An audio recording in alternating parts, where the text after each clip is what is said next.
আল্লাহর কোরআন খুলেন 4 নম্বর পারার 2 নম্বর পৃষ্ঠায় পাবেন আল্লাহ বলছেন ওয়াতাসিমু বিহাবলিল্লাহি জামিআন ওয়া লা তাফাররাকু ওয়াযকুরু নি'মাতাল্লাহি আলাইকুম ইয কুনতুম আ'দাআন ফাআল্লাফা বাইনা কুলুবিকুম ফাআসবাহতুম বিনি'মাতিহি ইখওয়ানা সুবহানাল্লাহ। আল্লাহ বলছেন ওয়াযকুরু নি'মাতাল্লাহি আলাইকুম, এ পৃথিবীবাসী আমার বান্দারা তোমরা আমি আল্লাহর ওই নিয়ামতকে স্মরণ করো। ইয কুনতুম আদান, যখন তোমরা একে অপরের শত্রু ছিলে, পরস্পর শত্রু ছিলে, দুশমন ছিলে, একজন আরেকজনকে সহ্য করতে পারতে না। আমার আল্লাহ বলছেন ফাআল্লাফা বাইনা কুলুবিকুম, আমার সেই নিয়ামত তোমাদের পরস্পর মহব্বত সৃষ্টি করে দিয়েছেন। এই মহব্বতের কারণে কি হলো? আল্লাহ বলছেন ফাআসবাহতুম বিনি'মাতিহি ইখওয়ানা, আমার সেই নিয়ামত তোমাদের ভিতরে যে মহব্বত সৃষ্টি করে দিয়েছেন, যে ভালোবাসা উলফত সৃষ্টি করে দিয়েছেন, সেটার কারণে তোমরা আগে শত্রু ছিলে, একে অপরকে সহ্য করতে পারতে না। আমার সেই নিয়ামত অর্থাৎ আমার নবী রাহমাতুল লিল আলামিন তোমরা দুশমনকে একে অপরের ভাইয়ে রূপান্তর করে দিয়েছেন। সুবহানাল্লাহ। ছিলে কি দুশমন, বানিয়ে দিয়েছেন কি দুস্থ বন্ধু।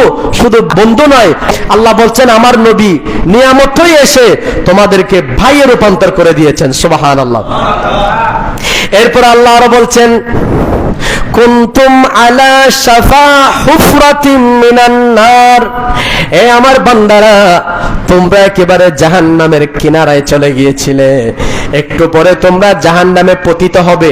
এমত অবস্থায় ফাআনকাযাকুম মিনহা, আমার নবী তোমাদেরকে সেই জাহান্নামে পড়া থেকে রক্ষা করে তোমাদেরকে জান্নাতে বানিয়ে দিয়েছেন। সুবহানাল্লাহ।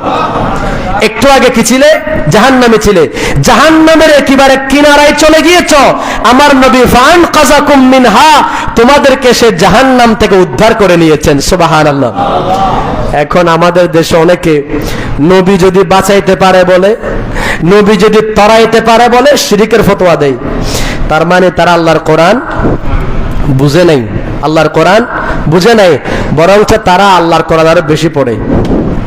ইয়াকরাউনাল কোরআন, আমার নবী বলছেন লা ইউজাফিজুহু মানিত তারাকি, তারা কোরআন পড়বে কিন্তু কোরআন এটা ঠোঁটের উপর থেকে পড়বে, এটা তাদের কণ্ঠনালীর নিচে যাবে না।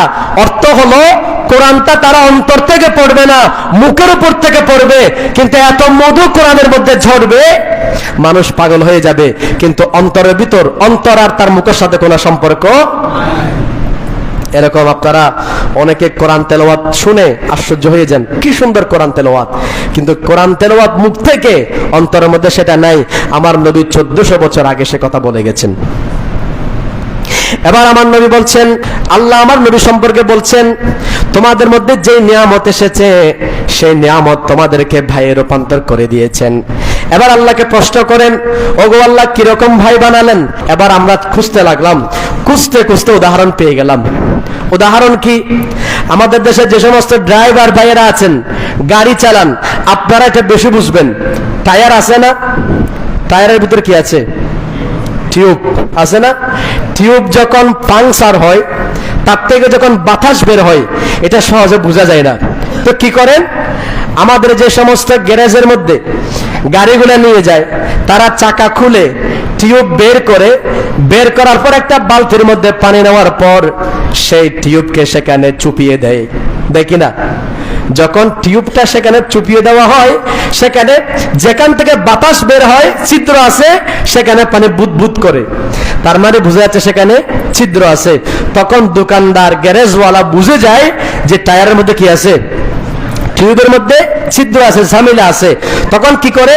সে টিউব বের করে, বের করার পর যে জায়গার মধ্যে কি আছে, ছিদ্র আছে, সেটা একটা পাথর দিয়ে ঘষে। আপনারা দেখছেন কিনা আমি জানি না, আপনারা না দেখলে এগুলো মিলাই নেবেন। আমি যেটা বলতেছি, কি করে? পাথরের মধ্যে ঘষার পর সেটা একটা চিহ্ন হয়ে যায়, মানে একটু ক্ষত হয়ে যায়। তারপরে তারা আরেকটা সেরকম পাট নেই, আর একটা অংশ নিয়ে সেটার মধ্যে সলিউশন লাগায়, গাম। যখন সলিউশন লাগানোর পর ওই ছিদ্র অংশওয়ালার মধ্যে যখন এটা লাগাই দেয়, এটা এমন মজবুত হয়ে যায়, অন্য দিক থেকে টায়ার ফাটতে পারে, ছিদ্র হতে পারে। যেই জায়গার মধ্যে সলিউশন দিয়ে গাম দিয়ে লাগানো হয়েছে, এটা আর কখনো ছিড়বে না। জোরে বলেন না সুবহানাল্লাহ। ঠিক তদ্রূপ আমার নবী যাদেরকে ভাই বানিয়ে দিয়েছেন, এদের সম্পর্কে এটা কত মজবুত, কত শক্ত সম্পর্ক। পৃথিবীর ভাইয়ে ভাইয়ে সম্পর্ক ছুটে যেতে পারে, কিন্তু আমার নবী যাদেরকে ভাই বানিয়ে দিয়েছেন, দুনিয়া উল্টে যাবে, তাদের মধ্যে কখনো সেই ভ্রাতৃত্বের বন্ধনের মধ্যে কখনো ছিন্ন হবে না। কারণ আমার নবী আল্লাহর পক্ষ থেকে যে রহমত হয়ে এসেছেন, নিয়ামত হয়ে এসেছেন, সেই নিয়ামতের কারণে যেহেতু ভ্রাতৃত্বের বন্ধন হয়েছে, এই ভ্রাতৃত্বের বন্ধন কিয়ামত পর্যন্ত কখনো ছিন্ন হবে না। সুবহানাল্লাহ। এজন্য আমার নবী যখন হিজরত করে আসলেন মক্কা শরীফ থেকে মদিনা শরীফ, যারা মক্কা শরীফ থেকে এসেছেন তারা হচ্ছেন মুহাজির, যারা মদিনা শরীফের মধ্যে ছিলেন তারা আনসার। তাদেরকে আনসার এবং মুহাজিরদেরকে আমার নবী ভাই বানিয়ে দিয়েছেন। এদের সম্পর্ক কত মজবুত হয়েছে জানেন? তারা প্রত্যেকে বলছেন, ভাই আমি আমার সম্পদকে দুভাগে ভাগ করলাম, এক ভাগ তোমাকে দিয়ে দিলাম আর এক ভাগ আমার কাছে রাখলাম।